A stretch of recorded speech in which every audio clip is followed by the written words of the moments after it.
배추. 요거는 배추. 텃밭에 농사짓지.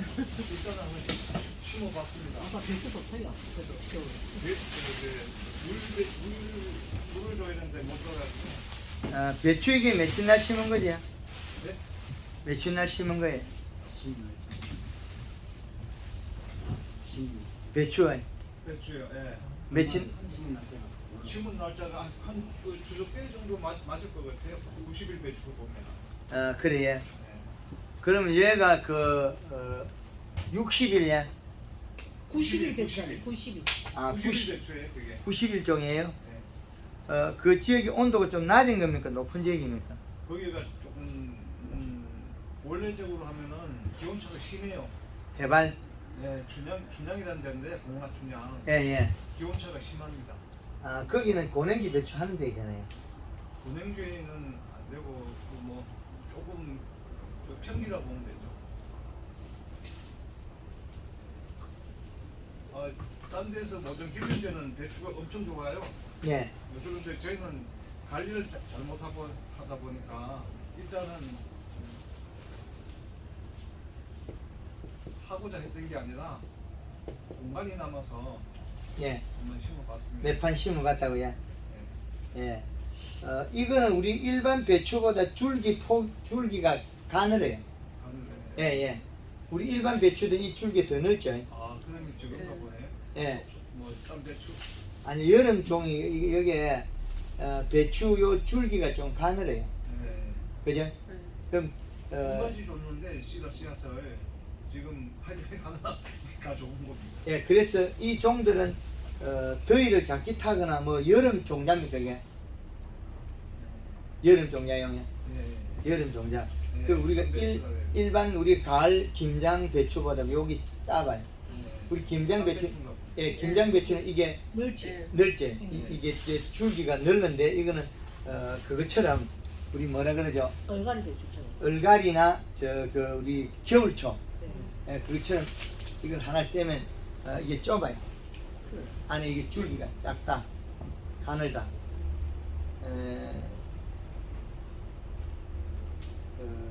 일부 균도 점점점 와 있고, 벌레도 많이 먹어. 예.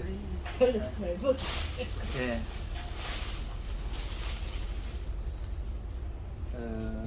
하여튼 여름 배추는 균, 충, 여름 배추에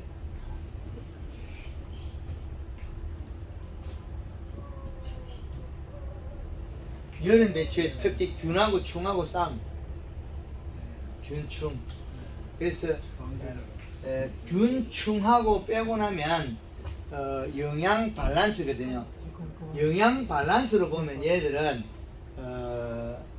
우리가 고냉지 배추의 특징이 약간 경도가 단단하다. 경도가.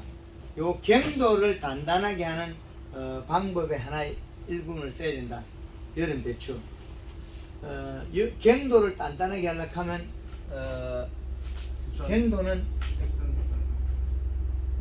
액상 규산이 50% 지니까 좀 세더라고. 50%야. 요걸 10에서 50% 사이에 정량보다 낮게 써야 된다. 10%에서 50% 중간을 써라. 정량을 갖다가 10% 쓰든지 20% 정도 조절해서 해야 된다. 그 다음에 우리가 탄산칼슘,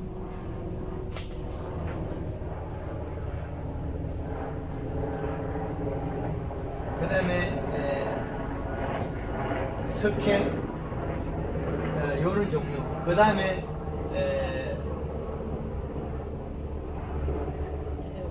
빛나리 카는 살충제, 이런 살충제를 써서 재배해라. 빛나리 카는 살충제. 그렇게 하면 요거 단단하게 경도를 만들었을까. 경도를 만들고 나면 이 경도 다음으로서는 우리가 남을 이게 생육인데, 생육은 기록값으로 잡으면 된다. 그리고 여기에서 연면십에서는 그린 60cc를 쓰면 설탕을 한 120g 정도를 쓰면 되는데 비가 올 때는 이 양도 늘려라. 한 300g까지 늘려야 된다. 비가 많이 올 때는. 그리고 요걸 혼용해서 활용해라. 혼용해서. 그래서 강원도 지역의 여름 배추 재배하는 프로그램을 일부 땡겨와서 황금알 롱국 이식값하고 겸해서 사용해라. 이식값하고 두 가지를 겸해서 합해서 사용해라. 그래서 강원도에서 재배하는 프로그램. 그래서 우리가 이 배추가 잘못될 때 여름에 잘못될 때 문제점은 거의 다 대다수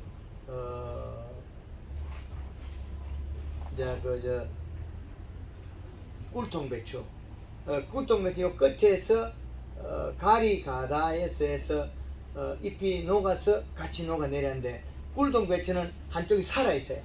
이파리 이쪽 녹으면 이쪽이 살아 있어요. 그런데 무름병은 전체가 다 죽어요. 네, 무름병이 다 죽어요. 무름병은 거의 그 탄저병이나 잿빛곰팡이를 쓰는 게 거의 제일 많다는 거예요. 탄저병이 잿빛곰팡이. 그리고 그 다음에 그것들을 병이 안 들리게 하는 건 경도, 안단한 경도. 그 다음에 그걸 그 다음에 경도와 시비 비료량이 겉잎이 말라 죽으면 겉잎이 말라 죽는 걸 막아야 된다. 겉잎이 말라 죽는 거는 비료가 부족해서 그렇다. 겉잎이 말라 죽는 건. 비가 많이 올 때 하얗게 가지고 안에 쏙통만 남아 있고 겉잎이 죽는 거는 비료 부족이다. 그렇게 보시면. 그래서 여름에 보는 되긴 하나 이걸 살리게 한다는 게 그리 안 쉽기 때문에 강원도 가면 방제 작업을 많이 합니다. 고추농사 지으면 돈이 된다는 걸 알면서 방제 작업 놓치면 고추를 못 따는 게 동일하다. 그래서 방제 작업에 좀 잘해야 할 수 있는 게 여름 배추다. 벌레가 지금 여기도 많이 뛰어다녀. 사람들이.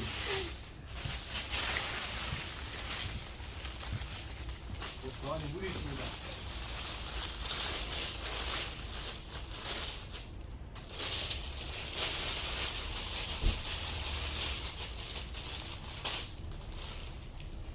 서리택 땅콩입니다. 땅콩이네.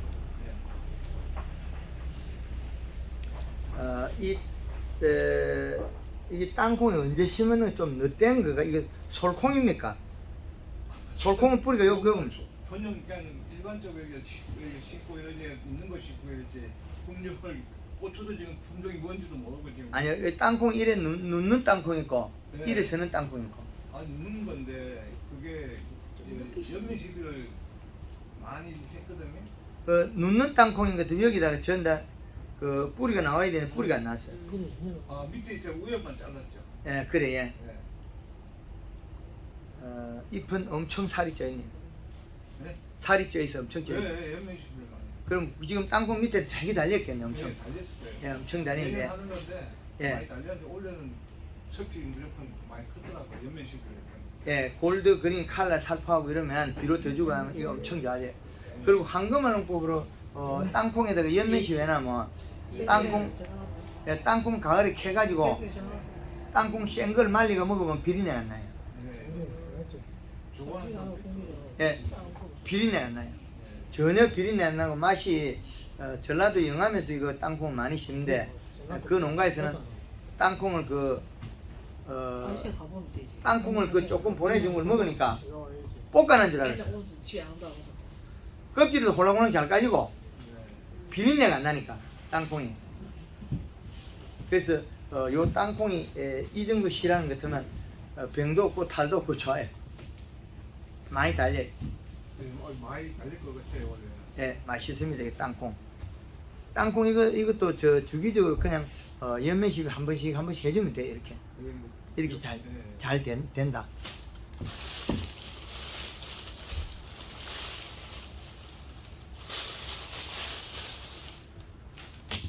자, 이제 고추를 뽑았는데 이게 이거 새콤. 요거 새콤. 고추가 많이 달렸어 이게. 요거는 단저가 아니고 요것도 고추 끝말입니다. 예, 거기가 하우스인데요. 예. 뭐, 저기 안 돼 있어서 예. 아마 물이 좀 많이 부족한 거. 요 시기에 한번 그러고 그 뒤에는 고추 끝이 다 구울 거예요. 요 시기에 한번 살짝 그 비료 부족해서 잎 두께 얇았지. 지금으로서는 고추가 굵고 좋아 이게. 예. 끝이 다 굵어. 그럼 지금 요게 우리 건고추용입니까? 건고추 말리는 거. 이거 모종을 이웃에서 줘가지고 예. 하우스에다 심었더니 노지보다는 많이 달렸는데 지금. 예. 밑- 계속 피고 있고 지금. 지금 여기 절간이 너르다 소리는 이게 원가지가 격가지겠죠. 방아다리 옆에서 올라온 거. 결까지죠. 예, 방아다리 아래서 올라온 거. 예. 그래서 그게 격가지인데 지금 여기서는 끝에 상당히 달렸잖아요 고추가. 예. 이게 다 익힐 수 있다는 거죠. 다 익혀. 지금 끝에도 계속 달리다는 게 열매가. 지금은 이제 절간이 안정화됐거든요. 근데 잎이 이게 새까만 이거 뭐예요? 설탕을 지어 묻었겠지. 이게 이게- 이산화 염소를 갖다가 예. 치니까 그렇게 술이 많이 나 꽃도 많이 피더라고요. 그거 기름 소독하다가 예. 예전에 제가 고추를 한 500병씩 하나도 못 땄어요. 쉬고서 왔다 갔다 약을 못 쳐가지고 하나도 못 땄는데 그쪽 부위는 환저병이 오더라고요. 그래서 이산화 염소가 높아 해가지고 그거 쳤더니 순도 많이 오고 꽃도 많이 피더라고요. 그거는 이게 꽃이 많이 피고 잘 여는 형태로 되어 있어요. 잎이 길쭉하고 비료를 가지고 있어요. 예. 꽃 핀 자리는 이 마디가 비료를 충분하게 가지고 있기 때문에 여는 거지. 예. 이산화 염소 때문에 꽃이 피고 여는 건 아니에요. 별개. 근데 어떤 역할을 하는가는 예. 궁금했거든요. 그래서 이산화 염소는 균을 잡고 예. 그게 이제 화학 반응이 일어나고 그 다음에 자기는 물로 바뀌어버려. 물로요. 예, 물로 바뀌어버려. 그래 잔류는 안 나는 거죠. 잘 넣으면 안 남죠. 예. 그 이산화 염소의 역할이. 근데 지금 상태라면 고추가 길쭉하게 잘 열리잖아요. 단단하고. 이번에 수해 나가지고 예. 완전 고추기가 다 잠겼었어요. 이만큼 고추지 이만 뒤부터 물이 다 잠겨가지고 그 전에 철탕물을 많이 주라 해가지고 예. 그래가지고 물 하루 정도 잠겼다가 빠져나갔거든요. 예. 시들 하더니만 거의 다 살았어요. 물에 잠겨서. 그 고추가 그 안에 있는 것들이. 이 고추가 이 한 정도. 가지가 그거는 아니고. 다른 고추밭이 세 가지로 뽑아왔어요. 예, 잘라왔거든요. 고추밭이 물이 차도 안 죽어요. 네, 완전히 잠겼었어요. 물이 배수가 이게 더 덮어보니까 물이 빠져가지고 예. 물러와서 완전히 잠겼어요. 설탕물을 많이 쳐서 달자. 예. 이거는 진짜 달다 이거. 한 번은 제가 경험이 부족해서 예. 끓인 모에다가 설탕물을 타가 줬더니 싹 죽어버렸어요. 너무 세게 주면 그래가지고 다시 심어가지고 예. 고추가 네, 많이 키우는 우리 농가에서 한국말 배운 농가에서 고추 두둑하고 자물어 가지고 요 밑에까지 두둑에까지 물이 찬 것도 안 죽고 고래 내려가도 안 죽고 요거는 물이 요만큼 차도 안 죽거든. 완전히 잠겼어요. 고추가 물이 들어가지고 안 죽은 거는 처음입니다. 네. 저 이때까지 골두둑 있잖아요. 네. 골두둑까지 물이 찬 거는 안 죽는 걸 다 경험했는데 방금 하는 거. 그 대신 비 오기 전에 충분하게 연면실 설탕을 줘놔야 돼. 네, 그렇게 했었어요. 네, 비가 온다 그러면 조금 설탕을 높여가지고. 네. 그러면 이제 고추가 잠겨지지 안 죽잖아요. 근데 고추가 우리가 여름에 맛있다.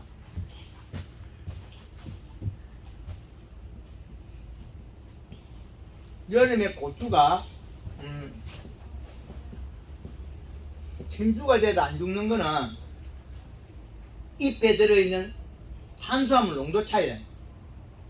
설탕물이 잔뜩 들어있으면 여름에 고추가 침수가 돼도 이거 자기 키에 요만큼 물이 들어도 안 죽고 살아나는 거는 잎에 있는 탄수화물이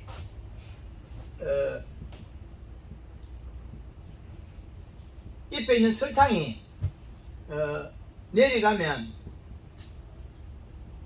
뿌리에 설사를 막아준다. 물이 다른데 고추가 물 빠지면 바로 시들어버려. 물 들은 상태에서 시들게 하죠. 네, 시들시들하더라고요. 예, 물이 들어있는 상태에서 고추가 시들어요. 그러면 뿌리가 물에서 물을 더 잘 먹어야지. 잎이 두꺼우면 괜찮아요. 그럼 요놈 고추가 요거만큼 물이 들어도 살아났다는 거는 설탕 주고 물 주고 맹물시하고. 예, 그렇죠. 얘가 잎 속에 탄수화물 많이 가지고 있어서 물이 아지고 나니까 지 잎에 있는 염소로 해서 새로 뿌리 설사를 막은 거죠. 그게 불가능한 얘기는. 근데 고추가 여름에 비 오고 나서 죽으면 여름에 고추가 비가 와서 죽으면 비 오고 죽고 나면 우리 말합니까? 시들어가 죽었을 때 잘라가지고 흰물이 나오면 청고병. 청고병이 약이 있습니까? 없죠? 예. 그 다음에 흰물 안 나오면 역병 그러죠. 이거 말도 안 되는, 이건 쓰면 안 돼. 이거 무식한 말이야. 비 오기 전에 설탕물만 연면수비 골드 그린이나 칼라 설탕을 써서 뿌리나면 이게 발생 안 하는데 이거는. 이거는 알몸 아냐고. 말도 안 되는 소리. 결과는 이름을 지어놔도 이름밖에 없어 이거는. 이름이 두 개다. 이름만 만들어. 이거 말도 안 되는 소리야. 뭐 쫓겨이 잘못되면 역병이 넘어야 이러는데 바이러스다. 이 말 자체를 용어로 쓰지 말아야 된다. 이거는 입속에 탄수화물이 없어서 뿌리가 설사했다. 시들어 죽었다. 원인은 그 한 가지밖에 없어. 원인이나 결과치를 얘기하는. 그렇죠. 원인과 결과를 다 한 번에 없앨 수 있는 게 먼저 비 오기 전에 먼저 고추가 가지고 있는 영양 성분의 차이다. 영양 성분의. 아니 유튜브 시작한 다음에 그 고추가 쌀 때에 대해서 이래 따보면 하루 정도 볼가는 것이 좀 보라는 거는 뭐 그렇습니까? 딸때렸어야 네? 저 영양을 끊었어. 요 작은 게 요게 요게 물이 담긴 거예요. 그 위에 심은 거예요. 아니 아까 했던 거는 아 이거 물이 잠기다. 그거 안 잠긴 거 잠긴 거예요. 그거 두 가지가. 아 요 이거 두 개가 잠기도 좋다요. 이거 잠긴 거예요. 물에 침수된 거라고요. 이거 완전히 잠긴 거예요. 그것도 됐어요. 완전히 잠긴 거예요. 이게 무슨 나이가 많은 거거든요. 완전히 잠긴 거예요. 아니 물이 다 잠기는데 대가리가 다 잠기는데 안 죽잖아. 지금 요거는 하우스에 있는 거고 상관없는 거고요. 그거 완전히 잠겼던 거예요. 물에 잠긴 이제는 탄저병이 와 있어요. 네, 탄저병이 조금 그런 영향이 있더라고요. 예, 탄저병이 와 있다. 예, 그래서 가급적 약을 안 치려고 예, 저거 기름 소독하다가 이산화탄소하니까 조금 그게 원래 노모나 가지고 늦게 심어 놓으니까 예, 그 노랗게 계속 그랬거든요. 예. 이산화탄소 하면서부터 이산화 염소 치면서 튕기를 사면서 녹색을 띠더라고요. 그래 가지고 아 이게 세균인가 뭐. 이제는 위에는 이런 것들은 네. 이제 탄저가 안 생겨요. 네, 밑에 있는 거는 탄저균이 죽었어. 네, 그걸 예, 균이 죽었다.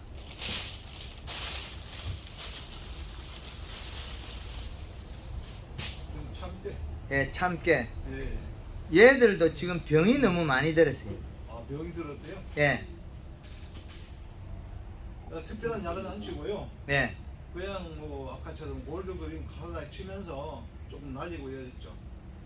예. 그래서 요것들이 그 아래 꼬투리가 아래는 다 잘랐고요. 아래 끝에는 꼬투리가 없었던 거 아닌가요? 없고 그 지금 그 상태가 지금 위로만 달리고 밑으로는 키가 밑에서 요만 컸죠. 많이 컸죠. 예, 그러면 요 비료가 작아서 그래. 비료사가 예, 비료가 작으면 키가 커버려. 예. 밑에 꼬투리가 안 생겨요. 참깨가 비료가 충분해야만이 절간이 짧고 밑에 꼬투리 생기는데 예, 가지가 많이 받았어요. 예, 비료가 작으면 이게 꼬투리가 알이 이만큼 없어요. 그래서 요거는 농약 방제가 좀 잘못된 것 같다. 예, 아유 농약을 안 썼어요. 예. 저도 가면서도 그냥 조금씩. 그래서 하우스내 참깨는 잎이 영양이 많기 때문에 질병을 많이 한 종이래요. 그리고 참깨는 우리가 그 처음에 개간엔 땅이나 객토엔 땅 그런데 막 처대만 어른들 바로 참깨 심잖아요. 객토엔 땅에 바로 참깨 심잖아요. 비료. 예. 얘가 비료보다는 균의 병에 약하니까. 새 땅에 하면 그 병이 잘 안 되니까. 예, 그 새 땅에 한다. 비료를 줘야 되나 말아야 되나 그러면서. 이 고추가 앞에 거는 달고 되게 맛있지만 이제는 조금 맵다. 매우다. 그때 매우. 이제 매분됐나? 앞에 거는 아까 끝에는 참 달고 맛있더만. 아, 품종이 다를 거예요. 아니 그 뒤는 참 아까는 끝에는 참 맛있더만. 매우다. 얘는 좀 평소 고추를 용서를 좀 늘릴까 생각 중인데. 이것도 약을 안 치면 죽정이 많이 됩니다 이게. 노린재 빨아버리면. 노린재가 많이 나가지고. 예. 기름 소독을 해야 되나 아니면은 그 약이 있더라고요. 예. 그걸 쳐야 되나 이런 생각. 노린재가 된다는 생각으로. 요것도 소독을 했어요. 요것도 지금 알을 빡빡빡빡 까잖아 누르니까 톡 터지는데 여기도 지금 노린재가 얼마나 큰지 몰라. 요 알이 새파랗게 물터진 게 노린재 여기 가지 알을 놔놨어. 노린재 알이라 얘가. 요 큼직큼직한. 뭔지 알만해. 요 노린재 알이라 얘. 원래 콩은 노른자 많이 붙는데. 요 알이가 한 놈, 두 놈, 세 놈, 네 놈, 다섯, 여섯, 일곱, 여덟, 아홉 개 딱 나는 놈들이. 요 밑, 아홉 개 몇 개 들었어. 기름 소독으로 노린재가 퇴출할 수 있나요? 파기는? 냄새가 나서 안 오게 하는 거지 기름 소독은. 이렇게 하는 게 예, 기름 소독은 노린재 냄새가 나서 안 오게 하는데 이게 좀 세게 해가지고. 예. 예. 근데 노린재가 이 콩을 빨아버리면 이게 껍질이 이렇게 돼버려 잘라가게. 국정이 돼요. 예, 쭉정이 돼. 이게 노른자 약쳐야 돼. 노린재 약쳐야 돼 콩. 노린재가 별도로 쳐야겠죠. 예. 그 콩을 아우 패를 먼저 쳐. 그 노린재가 무시. 그 지금 안에 알이 조그만하게 생겨 있는데 노린재가 빨아버리면 요것도 빨으면 줄어드는 것처럼 요것도 빨아버리면 알이 안 생겨요. 노린재 그 침을 꼭 찔러 가지고 주둥이 찔러 가지고 쪽 빨아버리면 여기 안 돼.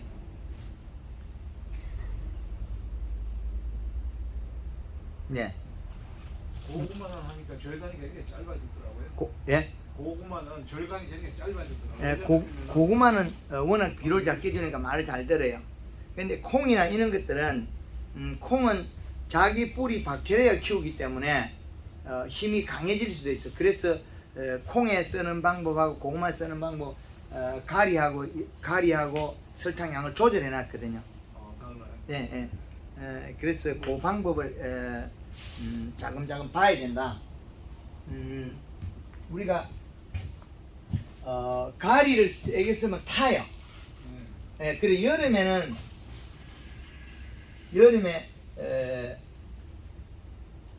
질소 함량에 따라서 달아요. 가리 양이. 질소가 많으면 그 잘 견디는데 질소가 없으면 못 견디. 질소량에 따라서 다르다. 함량에 따라서.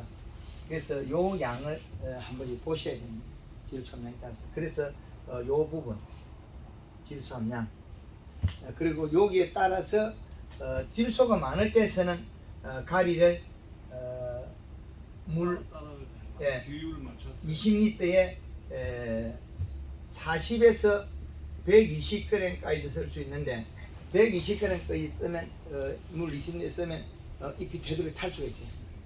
네. 그런데 질소 함량이 높으면 이거는 아무 이상이 없이 더 억제가 되고 좋다는 거죠. 그러면 여기에서 이제 설탕은 그 우리가 60에서 120g까지. 이거에 과실이 오염이 되는 것들은 이거 설탕을 쓰지 말라 그러거든요. 복숭아라든지 오염이 되는 것들. 근데 복종에 하니까는 털이 못 먹겠다. 예, 털이 오염돼. 예, 털이 오염되고 그 다음에 오염이 안 되는 곳에서 설탕을 써도 된다.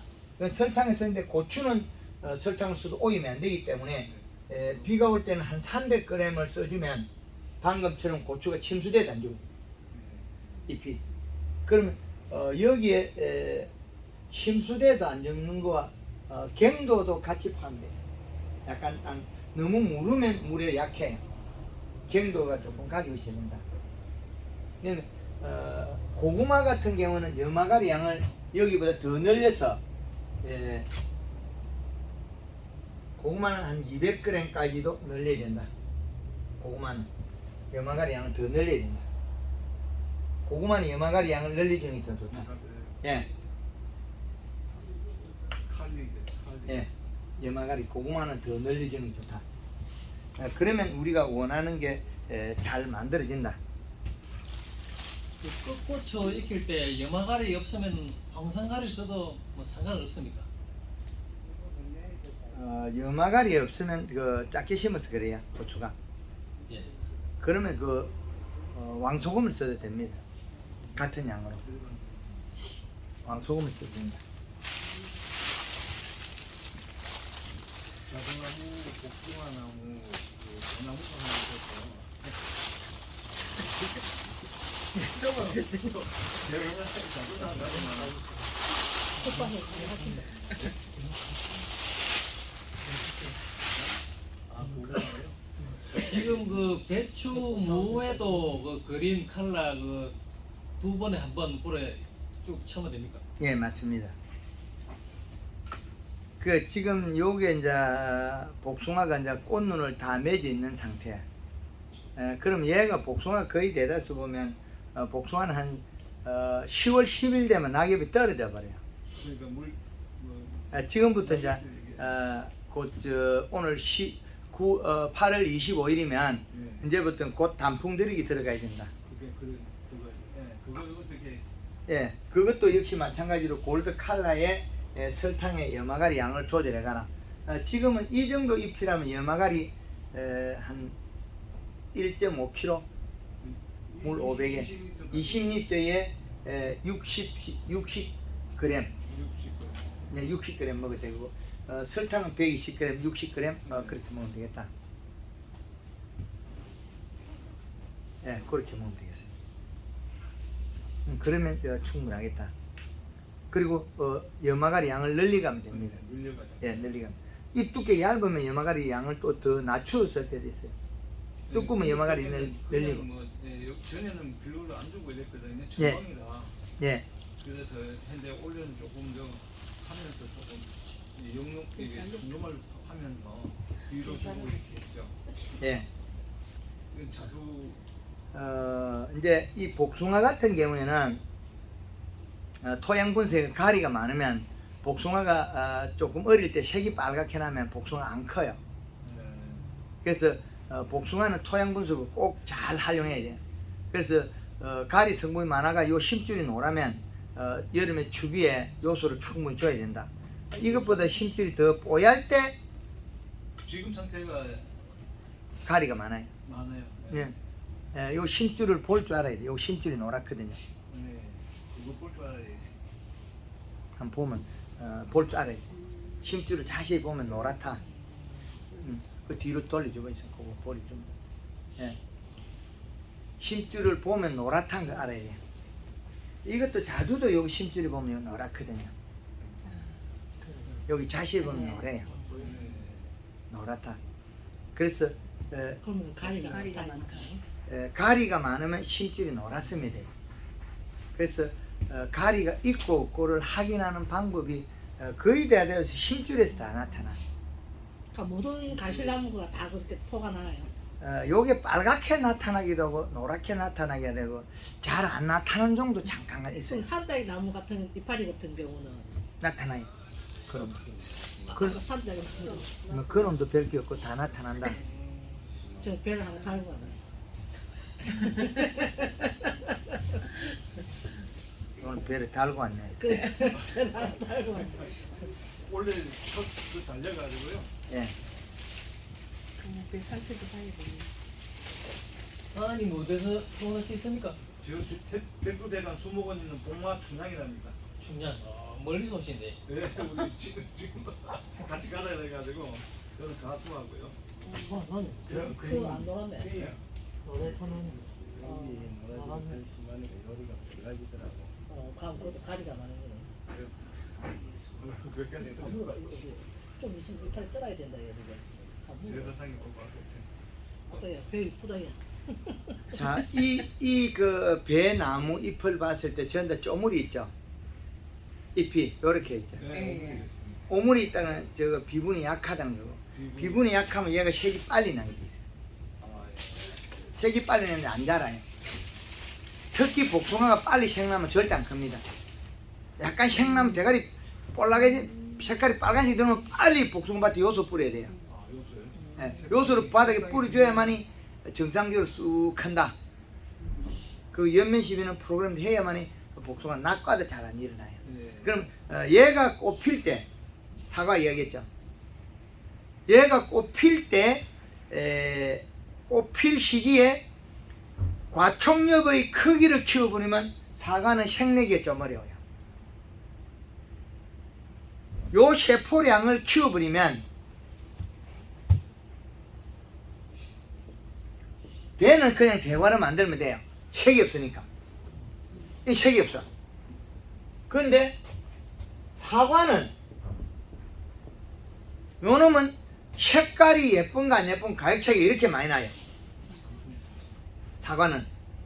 그래서 배는 그냥 가을까지 키워가지고 맛만 내면 되는데 이파리 두껍고 힘줄만 놓으면 되는데 가을까지 커도 괜찮은데 사과는 세포량만큼 내가 키워야 되기 때문에 봄에 목매 시비만 하고 꽃 피고 한 20일 정도까지 밑비료 주지만 아무것도 주지 말고 꽃 피고 한 20일 뒤에나 비료를 주고 그때부터 연면시비가 나가는 게 사과를 그 세포량을 좀 줄일 수 있다. 대과를 키워나니까 중간에 비료 주러 아무도 안 줘. 문제는 그 세포를 키우면 비료를 많이 먹어야 돼요. 그러니까 다 클 때까지. 그럼 좀 적게 키워나면 비료를 좀 적게 먹을 수 있다. 적게 먹으면. 그래서 사과는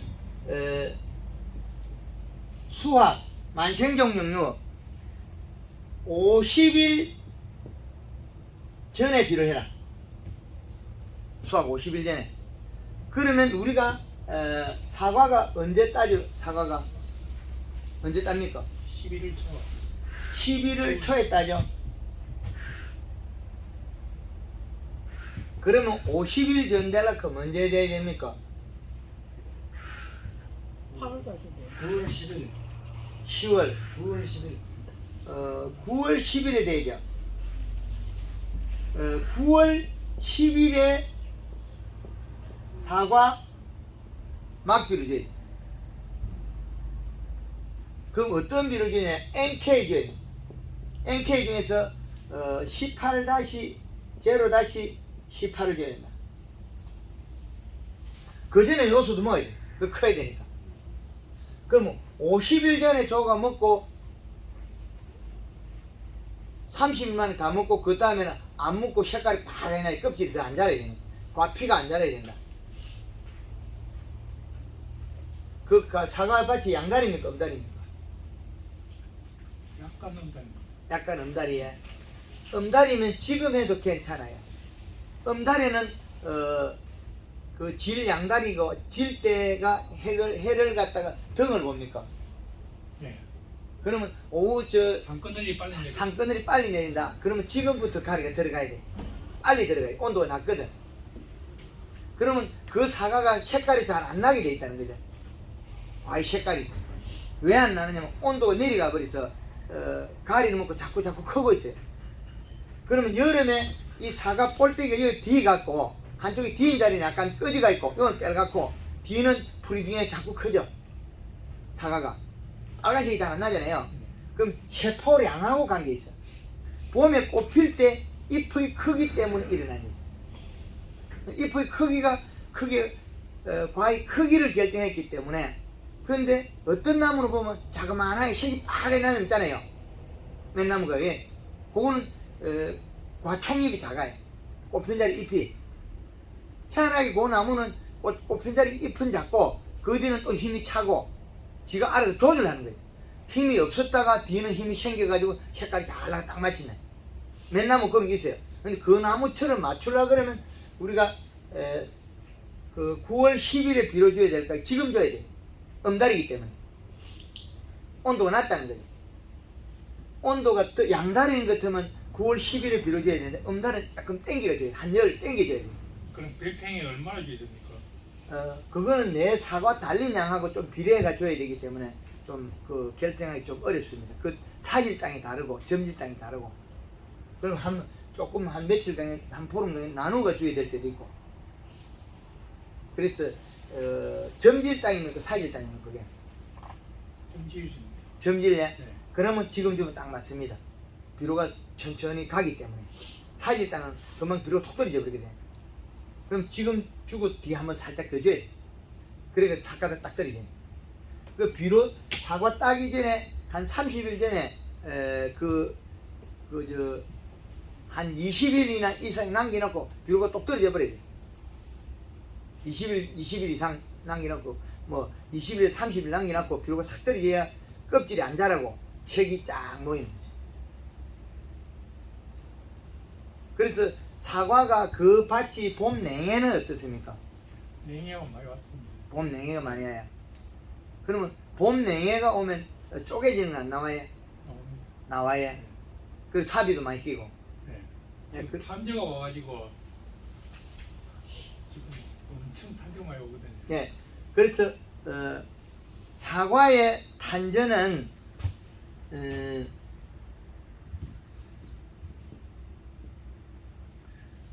비가 그치고 나서 12시간 안에 약쳐라. 그 비가 오후 5시 끝났으면 밤시 안에 약쳐라.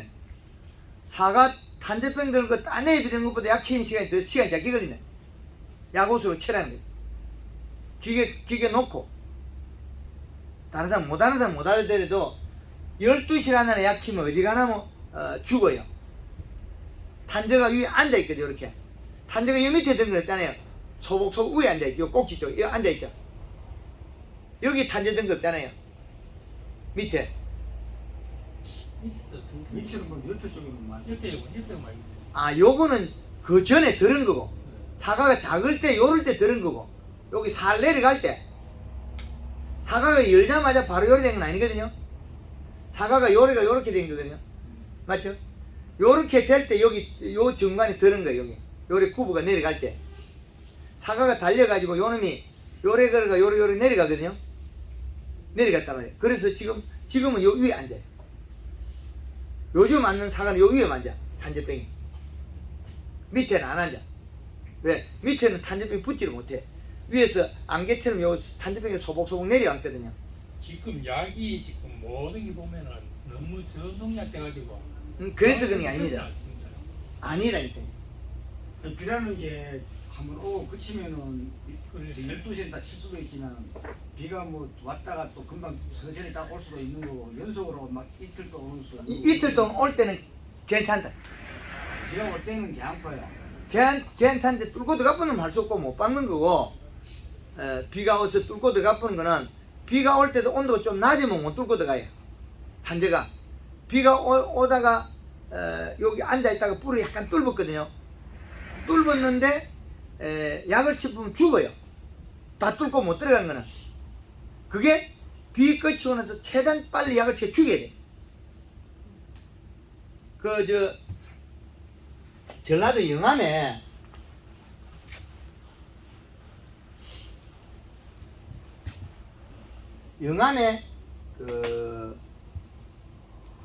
영암의 단감을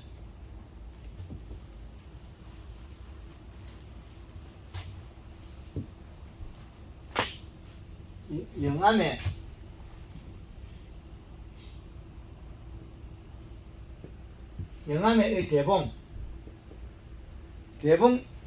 여름에 강해지고 올해는 비가 많으니까 탄저병이 많으니까 비 전과 후에 방제해라. 되게 많겠죠? 비 전과 후를 방제해라. 지금도 많이 와 있다. 요렇게 해가지고 어떻게 되냐?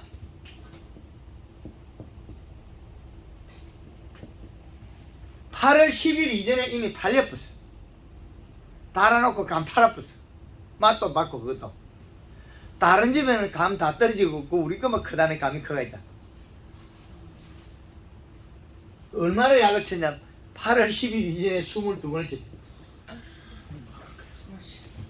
비가 많이 와서 그렇게 친 거예요. 비가 많이 와서 이미 그때 강의할 때 탄저병이 앉아있는 걸 내가 보여줬거든. 찾아가지고 요게 탄저다.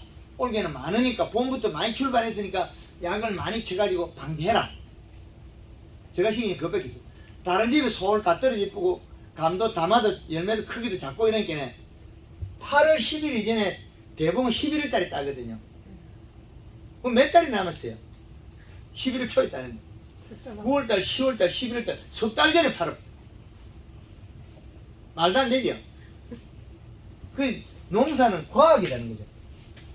그 탄저병 온다고 그거 따내주는 시간이 뭐 밤중에 약을 칠 때 호수를 갖고 사과 따가지고 탄저병 때문에 따내주는 시간 엄청 많이 걸려요. 스트레스 받고 제 시간 많이 걸립니다. 그렇죠.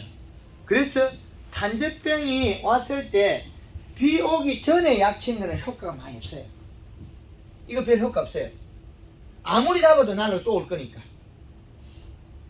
비 오기 전에 약 치는 거는 아무리 잡아도 또 올 거니까. 비 오기 전에. 이미 탄저병이 들은 거는 이미 뚫고 들어가서 비 오기 전날 치도 약효가 없다. 안 죽는, 죽을 놈 없다는 거죠. 비 오기 전에 병이 아직 오질 않았으니까. 비 오기 전에 예방을 약을 하면 예방이 되는 게 아니고 날아오는 거는 개수가 조금 줄어지기 효과가 없다는 거죠. 효과가. 그래서 탄저병이 많이 이미 발생하면은 우리 집에 유난히 탄저병이 많으면 옆에 산이 높다. 산이 높고 한렵수가 많다. 산에서 자꾸 내려오는데 완전히 폭탄이 내려오는데 비만 오면 날라 내려앉는데 어떻게 방제가 되냐고. 비 오고 난 뒤에 12시간에 쳐버려. 근데 이해되지? 그 농약 나무라면 안 된다 그건. 왜 나무라면 안 되는 게 아니고 지금은 자연환경이 우리 가수원가에 활렵수들이 더 많아진 경우가 많아요. 예, 아카시아가 늘어나면 탄저병 그냥 날라와요. 완전히 막 폭탄을 덜 붙는 거예요. 그럼 비 올 때 옹구를 갔다가 비 오기 전에 약 치고 비 오고 3일 뒤에 가면 이미 다 들어버렸어요. 비가 작은 애는 그 방법이 맞는데 비가 많은 애는 불가능. 근데 약을 적게 치느냐? 그때 걸렸다가 알고 보면 약 더 많이 치고 있어. 약값도 더 많이 들고. 그러면 사과 탄저병 약 병 들고 나서 지금 몇 번 더 쳤습니까? 4번 쳤습니다. 4번이야? 4번 쳤는데 앞에 병 들고 나서 4번이고 그 앞에 또 치잖아요. 그렇지. 총 지금 몇 번 쳤지? 꼭 회를 많이 안 쳤으니까 예. 지금 병 들고 나서 5일 만에 치고요. 그거 쳐도 없어요. 열흘 만에 치는 거 거꾸로 해서 비 오고 안 되면 쳐서 아무 이상이 없어요. 비가 하루 오거나 안 치도 괜찮아요. 어지간했을 때 가서 보면 보이니까 탄저병이 앉아있어 보여요. 열흘 만에 한 번 치는 거를 갖다가 비가 오기 전에 쳤다면 이거는 의미가 없다. 비가 온 후에 치면 이건 효과가 있다. 탄저는 우리도 산에서 내려왔으니까 우리 밭에 있는 걸 밀도를 낮췄지 산에 있는 걸 밀도를 낮추는 거 아니잖아요. 산에서 우리 밭으로 온 거지 우리 밭에서 우리 밭으로 오면 개수가 적어요. 이랬든 저랬든 우리는 계속 잡으니까. 유난히 탄저가 많은 집들은 우리 밭보다 산이 높다. 산이 아카시아가 많다. 이런 데이터가 나오는 거죠. 그래서 탄저를 잡으려면 비후에 치야 된다. 비후에. 전에 치고 싶으면 가서 돋보기 땡기 보면 돼. 있는지 없는지. 의미가 없어, 그건. 10마리 오나 20마리 오나 한 마리만 돌면 탄저병이니까. 그 비 오기 전에는 약칠 때 전자기 쓰면 안 돼. 비 오고는 안 되는 전자기 쓰니까 세밀하게 묻혀 잡아야 되고. 비 오기 전에 전자기 쓰면 분울백기가 더 많이 오게 만들어. 사과가 비가 오도 비가 안 맞아야 되거든요. 분이 만들어져가지고. 전자기 쓰면 분이 싹 뺏기게 되고, 사과가 비 오고는 싹 홀박 쳐져 있다니까. 분이 피어나갖고 물하고 요 거리를 띄어야 돼. 물이 안 달라붙어. 그래 탄저병이 앉아도 구멍 못 뚫어. 연잎파리에 물 안 묻는 거 있잖아요. 연잎에. 근데 연잎이 그 대신 또 물에 빠지면 죽어버려. 그거 물들면 물에 빠지면 잘 죽어요. 연이. 근데 연에 물은 안 묻잖아요. 근데 연이 물에 빠지면 죽어. 연이 물에 빠지면 다 죽어. 그래서 연이 물 안 넣으면 키가 크고 있다 이만큼. 그래서 사과는 우리가 그 비 오기 전에 약 칠 때는 전착제를 안 쓰는 게 좋고, 비가 오고 난 뒤에 약 칠 때는 전착제 쓰는 게 좋다. 그래야만 말끔하게 잡는다. 그 비 오고 난 뒤에 12시간 안에 약 치면 잡아낸다. 그 사과가 색나고 안 내고부터 이제 조금 이해됩니까? 사과 색나고 안 나고, 색깔이 나고 안 나고, 그 다음에 탄저병.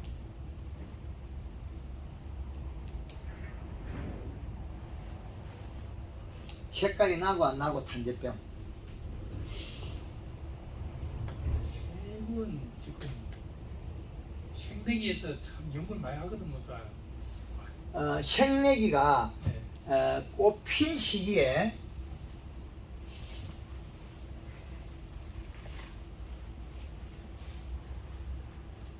얘기 나왔던 김에 탄저에 대해서 혹시 이제 좀뭐 약재에서 뭐 도조크라고 이런 건 혹시 없습니까? 권하고 싶은 거나 이런 약재는 다 잘 들어요. 탄저 상위제라고 다 잘 들어요. 그렇죠. 잘 들어요. 어떤 걸 쳐도 잘 죽어요. 타이밍. 탄저가 뚫고 들어가고 나서 이게 과피를, 사과는 커서 껍질이 얇아지고 담가면 가을에 익으면 껍질이 두꺼워져요. 담가면 가을에 익으면 껍질이 두꺼워지고, 사과는 가을에 가면 껍질이 얇아져요. 그래서 홍로가 지금 탄저가 심각하게 돼 있잖아요. 근데 그 전에 들은 게 지금 나타날 뿐이라. 그 전에 뚫고 들어간 게 사과가 단맛이 없어서 탄저병이 안 크고 있었던 거죠. 이제 당도가 올라가니까, 탄저병 들어가 당도가 올라가니까 이제 그 잘 자라는 거죠. 당도 지금 뭐 들으면 방법이 없네. 지나가면서 손은다고 그 기사가 보면 빠꾸는 잘 안 하잖아요. 차가 아무리 앞으로 가다 뒤로 빠꾸면 불법이. 저 갔다 돌아오는 신호도 없잖아요. 한 바퀴 돌더니. 탄저병을 뚫었다 하면 치료는 불가능하다. 과피를 뚫으면. 그 과피 뚫기 전에 시간이 비 거치고 12시간 아니래. 그래서 전라도 영하면 대봉 그 열매 따라가 파는 이야기 하잖아요. 돈 버는 이야기. 그래서 이거는 한 우리가 연례적으로 탄저 때문에 사과가 3년에 한 번 정도입니까? 아니면 2년에 한 번입니까? 한 3년에 한 번 정도. 3년에 한 번 정도는 막 해마다 둘을 쓰죠. 아니 이래 처음 오기는 많이 오긴 처음입니다. 이렇게. 조금 쉬어 와서. 예. 예. 그래 3년에 한 번 정도는 탄저로서 좀 고생한다는 거겠죠. 여기는 많이 오기는 처음이고 작년까지 그래서 작년에 조금 올 때 예. 낙서를 치니까 바로 끝이더라고. 예. 근데 올해는 낙서를 쳐도 끝이질 않아요. 그 말은 우리 밭에 있는 것만 잡으면 끝났는데, 그거는 산에서 계속 왔다는 거예요. 옆에서 또 날라오고 또 날라오고. 그리고 작년에 비가 이렇게 한 번 올 때 막 와가지고 온도 높게 해가지고 와가 덜 번지게 없잖아요. 예. 그래가지고 그래 비가 와버리니까 장애를 계속 가져온 거죠. 온도 높고 탄저는 습도, 첫째는 균, 습도, 온도. 요 세 가지 중 한 개만 띄면 돼요. 그런데 여기 뛸 게 어디 있습니까? 못 뛰죠? 그럼 오곤 한다면 죽이는 것밖에 없어요. 어디서 날라오는지 출처를 모르잖아요. 그걸 출처를 안 나가서 거기는 방지는 못하죠. 산을 방지를 다 못하니까. 날아온 자리에 균이 있어도 이걸 방지를 못한다고. 근데 우리 밭에 사과에 온 것만 빨리 잡는 방법밖에 없어요. 그래서 우리는 보통 지금 예방약이다 뭐다 치료 그거 다 허당이에요. 전라도 영암에 22번 치가 잡았어요. 그 목매심하고 다른 게 포함된 거지 약만 22번 친 건 아니니까 농약만. 그래서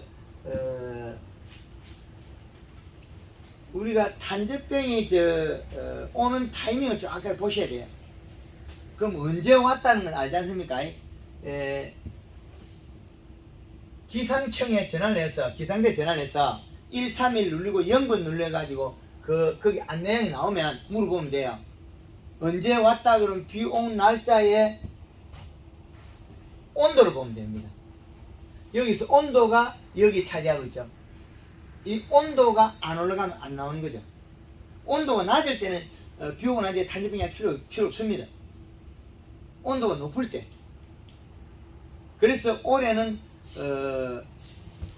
6월 11일에 온도가 얼마나 튀냐면 19.7도로 튀었거든요. 19.7도. 아침 최저 기온이 이래 올라간 거예요. 그러면 6월 11일 때부터 탄저병이 급격히 발생했다. 요 날짜가 6월 달에. 그럼 우리는 대책 안 사고 있을 때죠. 그럼 6월 달 우리가 7월 달까지 장마가 6월 중순 넘기부터 장마가 왔죠. 6월 말부터 왔나? 7월 초에 7월 초에서 한 달 동안 7월 달에 장마가 왔는데 그러면 여태 안 왔으면 이때부터 조건을 만들어져서나 여기도 왔을 수가 있어요. 이때도 비가 왔더라면. 근데 여기는 비가 많이 안 왔으니까 우리가 방제가 됐겠죠. 그리고 사과가 작으니까 분이 많아요. 그러나 7월 달에 되는 사과 좀 크고 또 우리가 전착기에 쓰거나 비가 대기 두드려 패갖고 사과에 분이 벌어져 버리면 더 탄저병이 잘 들어요. 그럼 탄저병이 오면 더 전착기에 더 많이 했죠. 그러면 병 더 자라요. 비 오기 전에 전착기 쓰면 절대 안 돼. 비 오기 뒷날 바로 약 칠 때만 전착기 써요. 전착기의 목적을 가지고 있어요. 그 바로 잡고 며칠 동안 있으면서 다시 분이 만들어져야 됩니다. 사과의 분이. 그런 관계가 있다. 이제 색내는 거는 좀 이해가 됩니까? 색은 그럼 어떻게 색은 예. 비료 주는 거는 50일 전에 주라 하는 게 네, 정리했죠.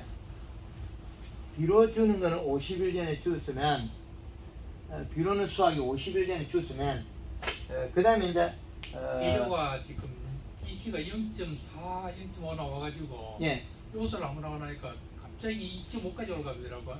예, 이시 되니까 예. 얼마를 줬게 2.5까지 올라갔죠? 전팽에 내포. 예, 내포에 천평이 내포면 250평이 한 부시잖아요. 네. 예, 그렇죠. 예, 뭐 그렇게 돼도 비료 뿌린 요 폭을 좁게 하면 20 올라. 느리게 뿌린 좁게 뿌린 거 차이니까. 그래 했는데 지금 사과는 크기는 잘 크고 있겠고. 크기는 지금 좀 크게. 예, 크게 있는데 이제는 색깔 내야 됩니다.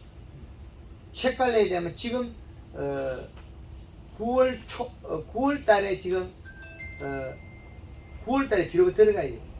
9월 달에 여기. 네, 9월 달에.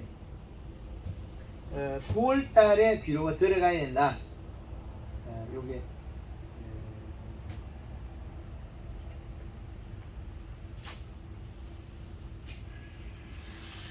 그러면 8월달, 9월달에 이미 비료가 들어가야 된다. 여기 9월달에 9월 초에 들어가야 되네. 9월 10일 아까 그 네, NK. 9월 아까 10일에 NK죠. 9월 10일에 들어가야 되는데 요건 들어가야 돼. 왜 그러냐면 온도가 낮은 음달이기 때문에. 음달이기 때문에 빨리 거기가 다른 때보다 한 열흘 빨리 당겨야 돼. 9월 달에 바로 NKB로 들어가야 돼. 100평당 얼마나 됩니까?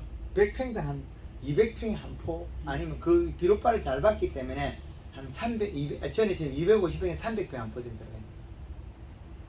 지금 250평에 한 포를 뿌려도 이시가 올라간다니까 사계 좋아진다는 그 점질 땅에 대해서 비료빨을 잘 받는다는 거거든요.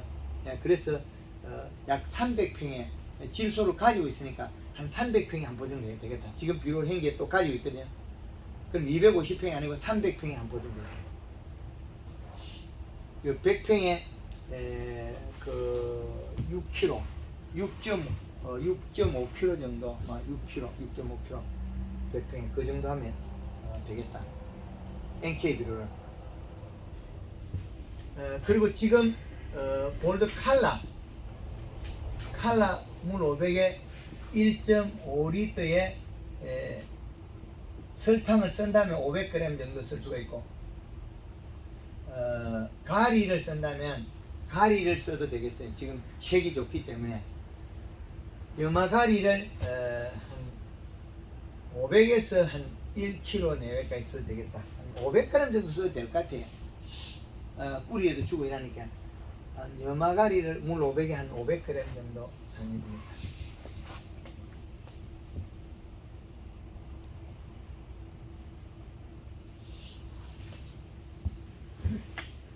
이제는 배는 맛만 내모되지만 사과는 색깔가 있네. 사과가 그 색깔이 있어서 좋은 과실들은 봄에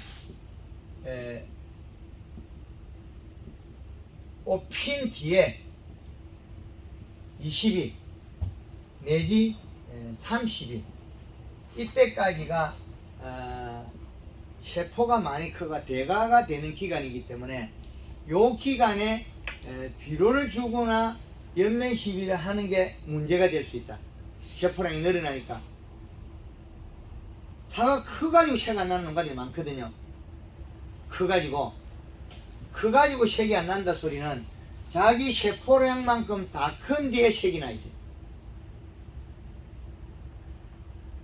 우리 서리통 콩지는 거 비료 작으니까 되게 쭉 떠가죠.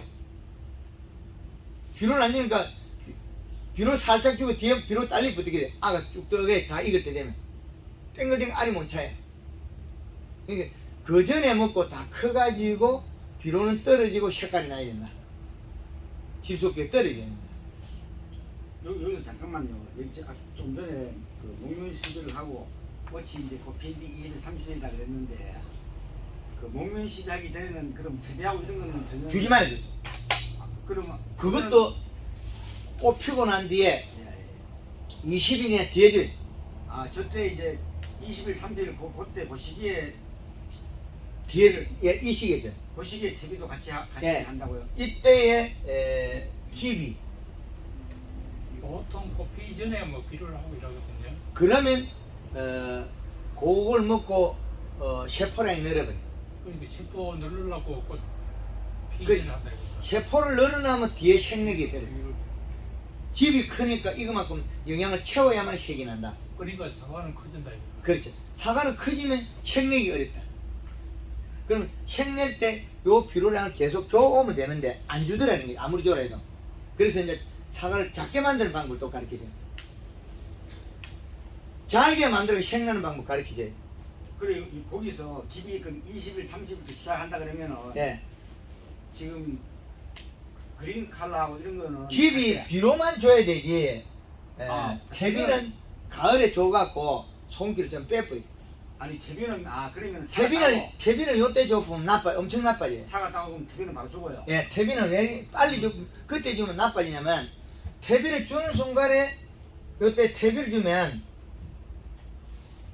여기서 나오는 소금이 나와요. 이파리 쪼버려져. 그럼 농사 망치지 잘못하면. 그러면 태비는 그 사과 따고 바로 주는 걸로 하고요. 예, 퇴비는 수확 후 겨울이지. 겨울에 영양 안 먹을 때 좋지. 그러니까 소금기를 빼야 돼. 봄에 줘보면 이게 이파리가 쪼그러지거나 잘못되는 현상이 많이 나와요. 그리고 이제 그 기비부터 시작해가지고 20일, 30일 후부터 준다 그러면은 이때부터 이슬을 맞춰 나가라. 사과를 작게 만들어 가을에 생내라. 지금 작게 돼가지고는 뭐 돈이 별로 안 돼요. 그거는 이제 요렇게 안 하려면 크게 키우는 방법은 옷핀데도 연면식 해서 키우고 그 대신 이식값을 맞춰라. 비료량을 계속 줘라. 그래 그게 맞추는데 이제 우리가 만약에 아까 그린 칼라고 치는 시기가 그럼 이제 그때는 꽃핀 뒤에도 계속 연면식이 20일 안에 셰프랭 결정돼. 큰 대과가 그때 맞겠네.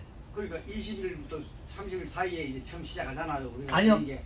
꽃 피자마자 바로 영에 들어가야 됩니다. 이 꽃 피기 전에는 목매식이, 그게 예, 꽃 핀 뒤에는 연면식이 바로 들어가야 돼요. 아 그럼 그러면 셰프랑이 늘어서 대과가 되고 다수하게 되는데 워낙 그 비료를 안 주려고 그러니까 이제는 사과를 좀 작게 만들어라. 작게 만들어 가지고 색을 내라. 요거 이제 지금 가르치는 이제 반대를 가르치죠. 아니 그 작게 하는 얘기는 말씀하시지 말고 그게 아니 헷갈리 안 되고 그게 하나만 되는데. 아니 헷갈려서 안 되고 반대를 알아들어요. 근데 아니, 꽃핀 뒤에 20일에서 30일 안에 세포가 결정되는데 요 시기에 연면 시비를 하는 순간에 요 시기에 비료가 주는 순간에 대과가 된다. 대관을 키워야지. 예. 대과를 되면 비료를 많이 먹는다. 비료를. 예. 비료를 많이 줘야 된다. 맞춰줘야 된다. 이식값을. 최소한 20일에 한 번씩 살짝 비료 줘야 된다. 잎이 얇아지지 않도록. 아 그럼 이제 비료는 그렇게 한다 그러고 아까 연면시비 하는 건 그러면 예. 목면시비 하고 나서 그 다음에 일주일 간격으로나 우리 약 칠 때만 해주면 되는 똑같다. 그 대신 제일 중요한 거는 뽑히고 난 뒤에 20일까지가 엄청 중요하다. 아니요 그러니까 저 목면시비 하고 나서 조금 기간이 있잖아요. 기간이 예. 있잖아요. 그런데 꽃 피고 그럼 이 그 지금 권하는 연면시비 권하는 게 그거는 20일 30일 고 지나서 하는 거래요. 아니요. 요때 안 하면 안 된다. 대과를 키우려고 하면. 아니 20일 30일 그거 아니고 예, 계속해야 된다. 계속해야만 대과가 나온다. 목면시비 끝나고도 그냥 바로 연달아서 하는 그렇죠. 거예요. 그래 말라 그러면 그렇죠. 이제 목매 시비는 그리고 이제 입 나오기 전이니까 목매 시비는 그린 물 500에 2리터, 설탕 5kg. 목매 시비는 요거는 2 내지 3회. 요거는 입 나오기 전에 끝나는 거예요. 그러니까 목매 시비 설탕 500g하고 저 그린 2리터 5kg. 5kg 꽃에 5kg요? 꽃에 냉해를 막기 위해서요. 5kg 예. 5kg구나 꽃 필 때 냉해를 막으려고 한다.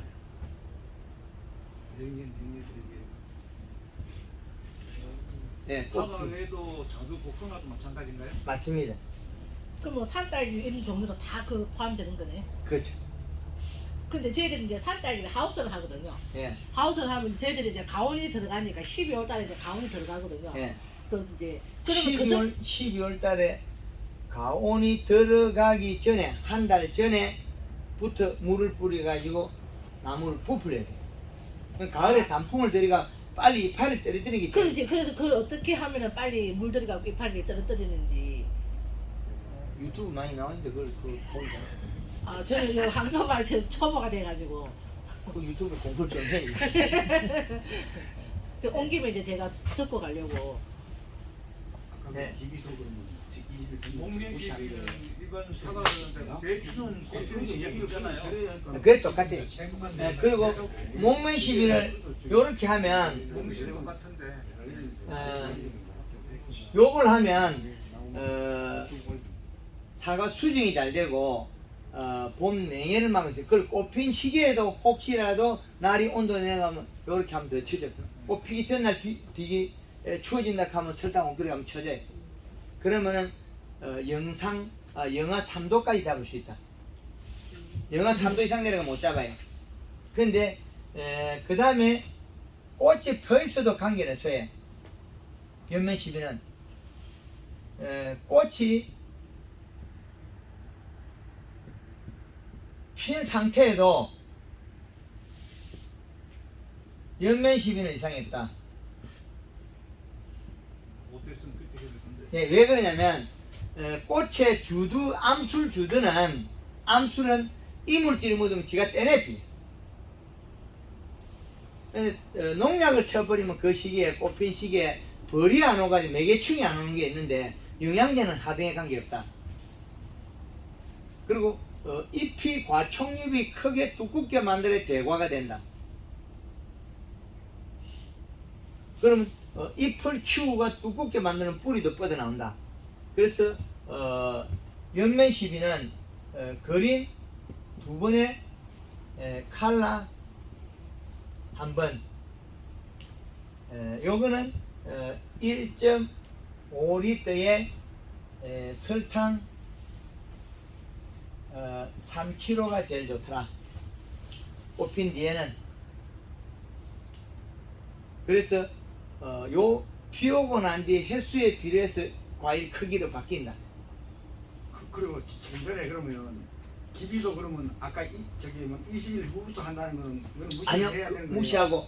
무시해야 되는 거예요. 그렇죠. 눈날 무렵에 다 줘야 돼. 눈 나기 전에. 그럼 퇴비는 가을에 주고. 가을에 주고 아까 그럼 20일 그거는 무시해야 되는 거예요. 그렇죠. 그럼 눈 나기 전에 눈이 부풀 무렵에 그 봄에 그 비료를 줘야 돼. 그래야만이 잎이 빨리 굵어져요. 그래서 우리가 사과가 보면 유목 그 4년 5년 색깔 때 크기도 크고 때깔도 좋잖아요. 병도 안 하고. 그 말은 비료를 충분히 먹고 있을 거예요. 그럼 7, 8년 되면 사과도 때깔도 안 나고 병도 많이 하고 잎 두께가 얇아서 그래 이래. 사과가. 그래서 연면 시비 횟수에 따라서 그 잎의 크기가 결정되고 그 비가 오는 만큼 잎이 빨리 자라고. 그래서 비가 올 때 전우나 물을 뿌리가 잎을 키우라 그러거든요. 그러면 더 대과가 나온다. 그렇게 말씀드려요.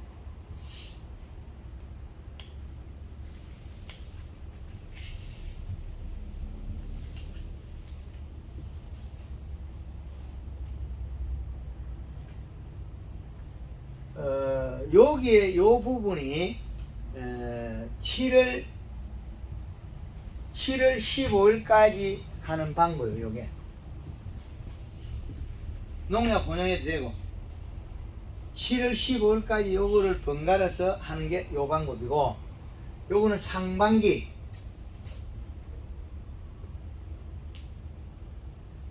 여기 후반기에는 여기는 칼라, 여기서는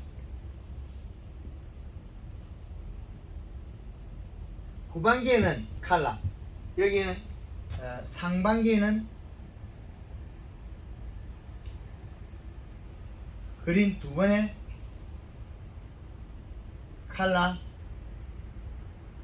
1번, 이렇게 해서 설탕하고 플러스해가 쓰는 방법이다. 그 후반기에는 칼라 1.5리터에 설탕을 쓸 때는 500g을 쓸 수 있다. 그리고 잎이 좋으면 염화가리를 1kg, 500에서 한 1kg 쓸 수 있다.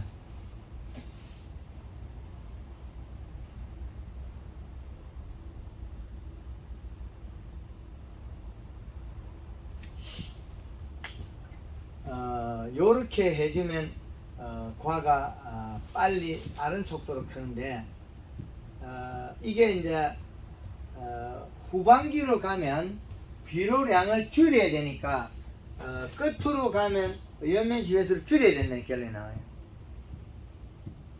가면 갈수록 영양이 떨어져야 되잖아요, 수확 날짜에서.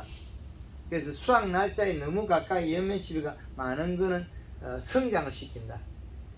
그죠? 그래서 그러면 칼라는 영양이고 설탕도 영양이거든요. 그럼 마지막으로 가서 내가 잎이 좋으면 칼라하고 설탕을 떼버리고 염화가리만 약하고 같이 쓸 수 있겠죠. 그런데 거기 우리는 보통 인사가리를 많이 치거든. 근데 지금 말씀하시는 시기에 예, 요거나 똑같아요. 아 인삼은 토양이 엄청 많이 있으니까. 인삼이 토양이 넘쳐나가 나무가 청태기잖아요. 인삼이. 예. 인산이 그 나무 가지 시퍼렇게 청태기에 있어요. 그럼 인산이 필요 없는 걸 쓰고 있는 거죠. 아니 그 깔레는 데는 이게 인산이 그게 인산 자체만 해도 효과가 좋더라고요. 예. 그 염화가리도 비슷해요. 예. 이제 그 인산은 넘쳐나고 있어요, 지금도. 인산이. 그런데 결국엔 가리로 그 이동시키가지고 NA식이 나는 거죠.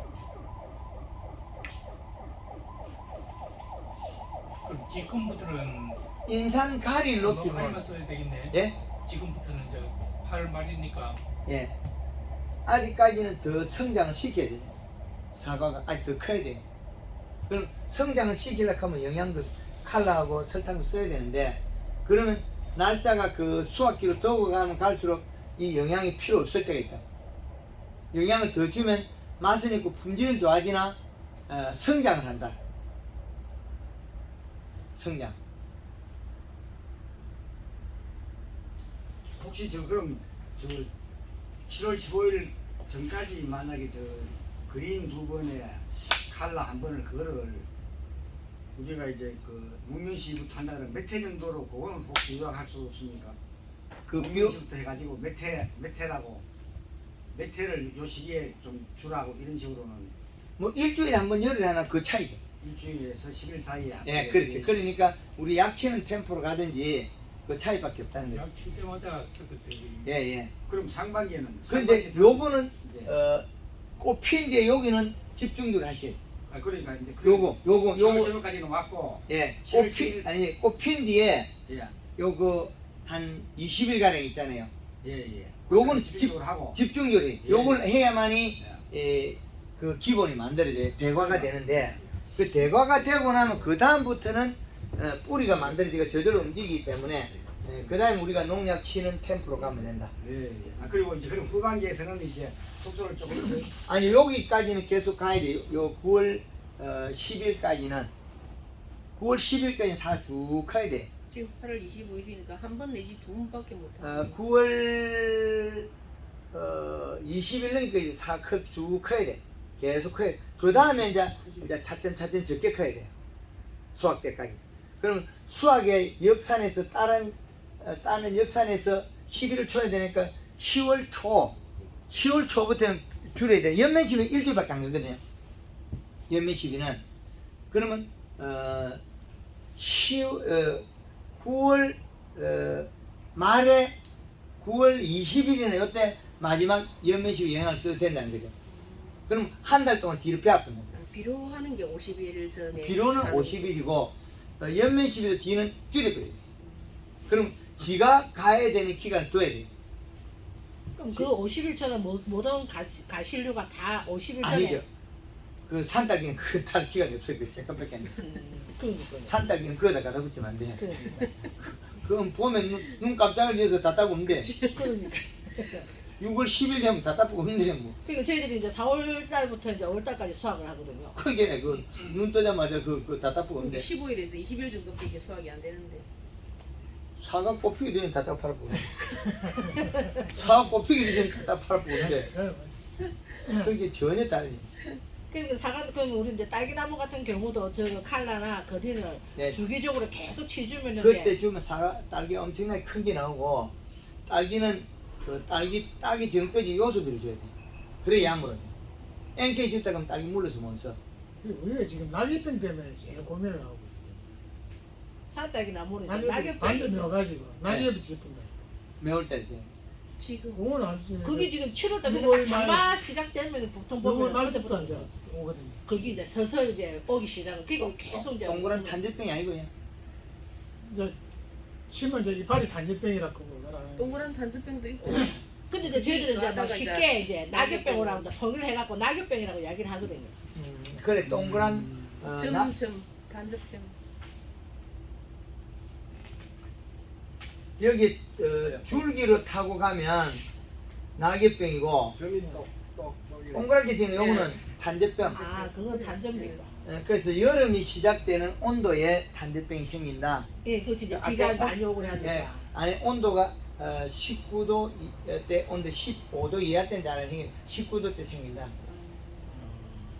그 온도 15도 이하는 아니고 약 20도에 가까운 온도 되면 그때부터 단대병 약을 자주 해줘라.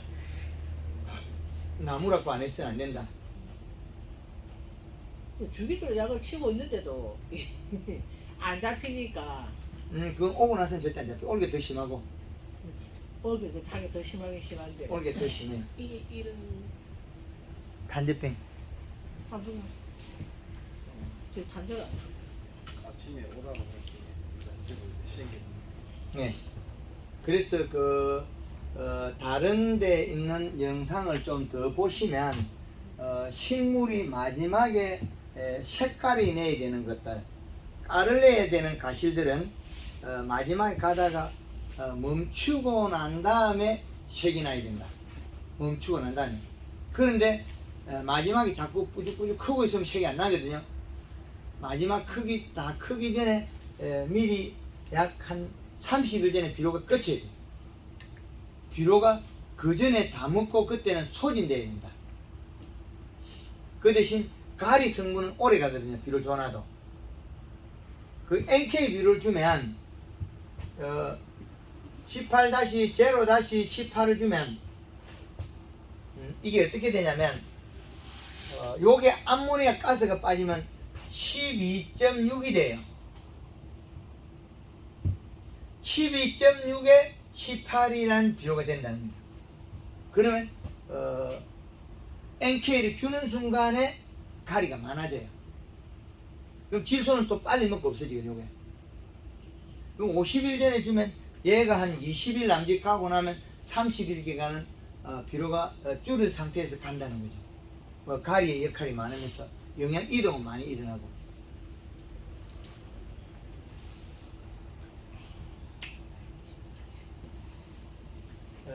그래서 사과가 지금 우리나라에 아직까지도 색깔만 가고 있는데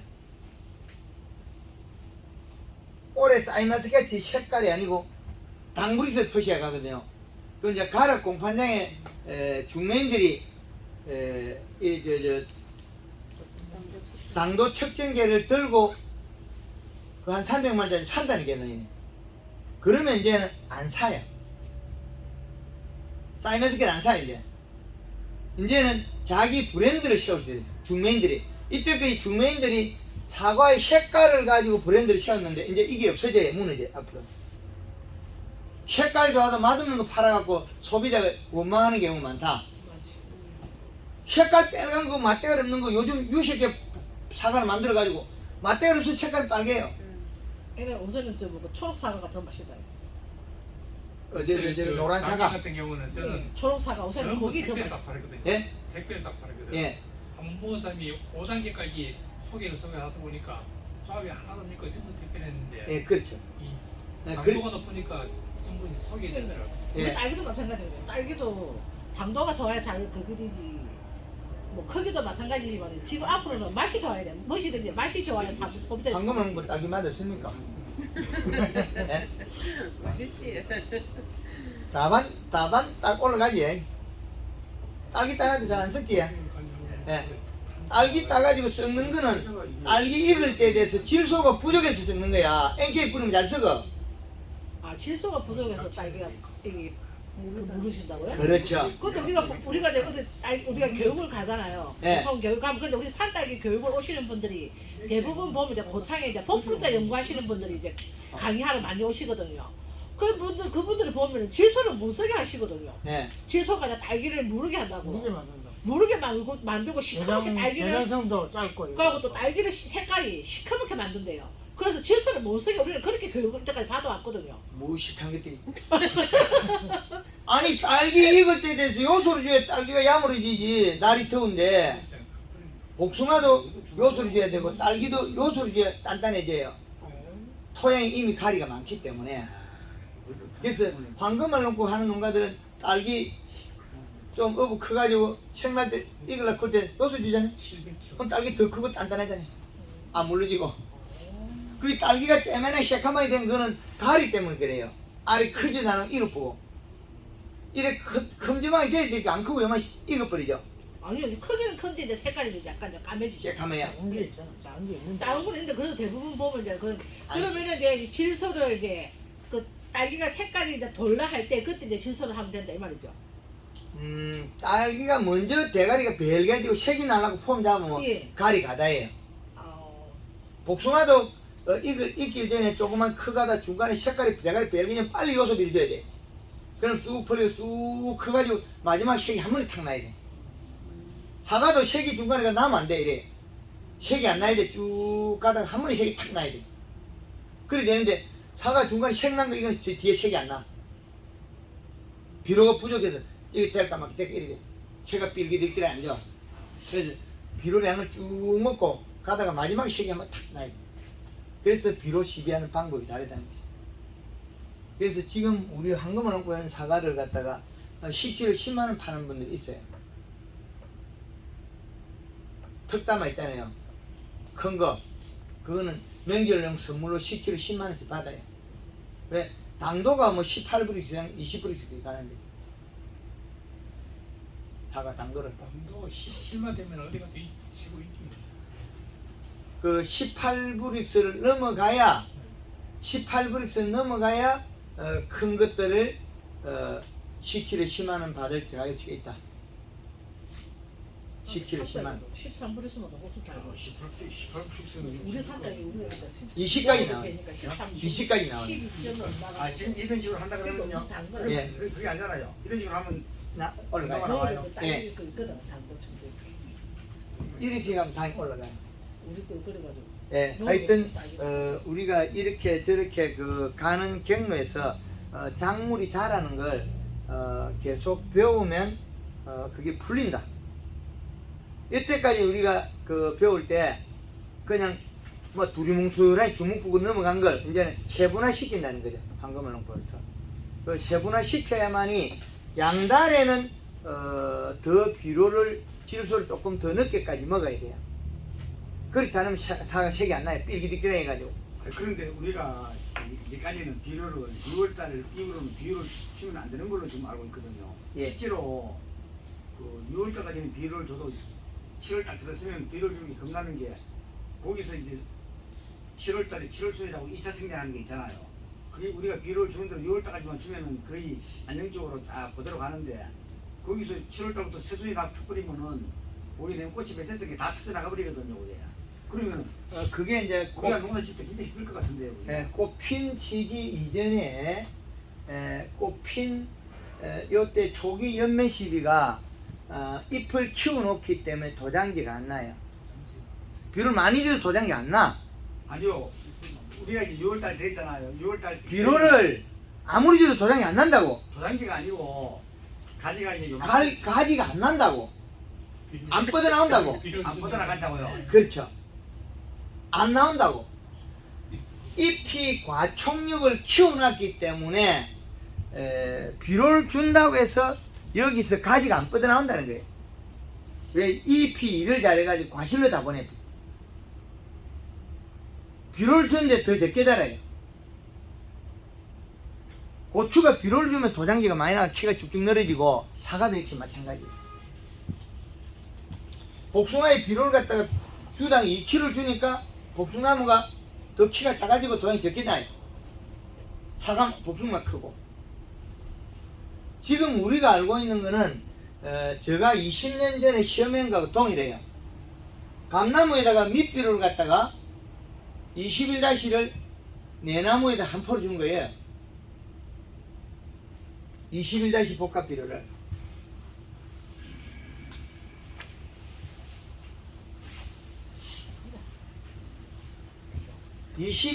복합 비료를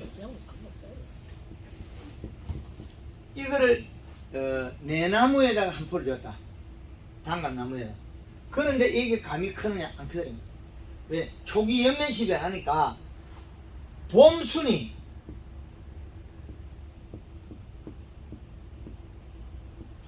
작고 봄순이 작고 이제 뿌리 뻗어가 나갈 때는 도장지를 가버려요. 뚫고.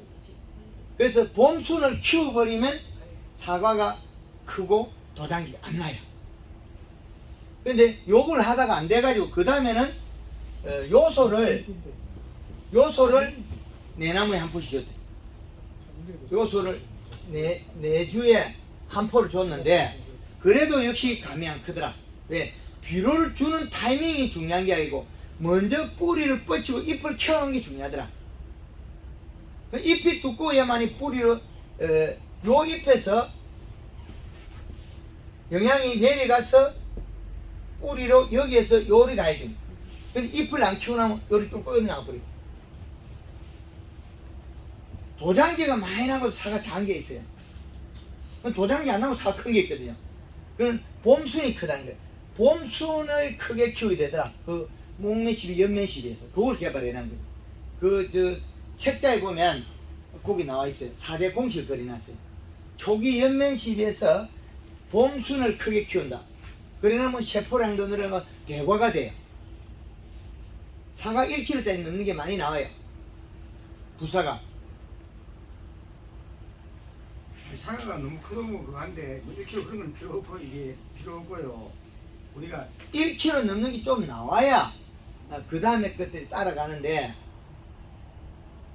그러면 좀 작은 거 만들어 달라고 하면 아니 고기 너무 작으면 못 쓰고 그래서 애매한 게 봄순에 일단은 초기 연면식으로 딱 땡겨야만이 영양이 안 달아나 위로 도량이 안 나와요. 예. 근데 봄순을 작게 만들어놓으면 사과는 작고 도장이면 작고 나요. 그러면은 이제 초기 연면 시비가 목면 시비하고 한 달 안에 결정이 끝나요. 그 꽃 피고 난 뒤에 한 달. 그 기간 안에 뿌리를 뻗치고 뿌리가 비료를 먹고 대사정을 딱 만들어 버야만이 대과가 나와요. 지금까지 지금 교육은 보면은 그걸 목면 시비를 위해서 가을에 또 필요할 거거든요. 예. 감사 비료. 예. 근데 대표님은 감사 비료를 또 하지 말아야 돼요. 어리. 나무 죽임. 그러면 처음에 우리 그 기비를 한다 그러면 한 몇 킬로 정도 지금 눈날 무렵에 눈날 무렵에 그러면 봄순이 나기 전에 비료를 하는데 그 비료는 한 포가 이 시값이 아까 250평에 한 포를 치니까 이 시가 2.0에 올라간다 그랬죠? 그럼 250평에 한 포를 하면 봄에 이 시가 2.5잖아요. 그럼 250평에 한 포 해보고 흘러가는 거 보고 조금 부족하면 더 줘가지고 봄에 이 시값을 2.5로 하면 최고 힘이 강하다는 거죠. 그 봄에 노지에 비료 이 시값이 나와 있잖아요. 그게 우리나라의 농업의 기초적인 이론을 만들라는 거예요. 여기서 대입을 해라. 측정기를 꽂았어. 토양 분석에서 그 비료 분석표를 보고 우리가 비료 줄 걸 결정해라. 이제 이래죠. 근데 과학적인 방법을 만들어 놨는데 처음 접하니까 어느 부위인가 이게 앞뒤가 헷갈리는 그 차이밖에 없어요. 그래서 이 표를 잘 활용해야 돼요. 비료량을. 근데 이거 빼먹고 저거 가서 물어보면 또 말이 달라지죠. 그래서 기본 흐름은 이 비료 값이 흐름이 여기 나와 있어요. 비료가. 가을에 익을 때는 비료가 살 줄여져. 근데 마늘은 늘어나야 되겠네. 마늘 양파는 겨울에 자라기 때문에 비료가 늘어나야 되고 하우스에 있는 딸기가 겨울에 비료가 늘어나야 되고 그래서 겨울에 있는 작물마다 근데 지금 이 시가 올라가면 가을에 이 시가 떨어진다니까. 아니요. 그것도 다 먹어요. 예, 그래서 지금 주고 한 달 전에 50일 전에 주라는 거죠. 50일 전에 주고 지금 비료는 거의 한 20일 넘기면 다 먹어버려요. 그렇죠. 그래서 이 시값을 계산해가지고 줘가지고 그 양을 맞춰놔라. 그럼 한 달 전에 끝이 나면 되니까. 하여튼 부족한 거는 유튜브에서 많이 있으니까 그걸 좀 활용하시면 되겠습니다. 예, 감사합니다. 감사합니다. 감사합니다.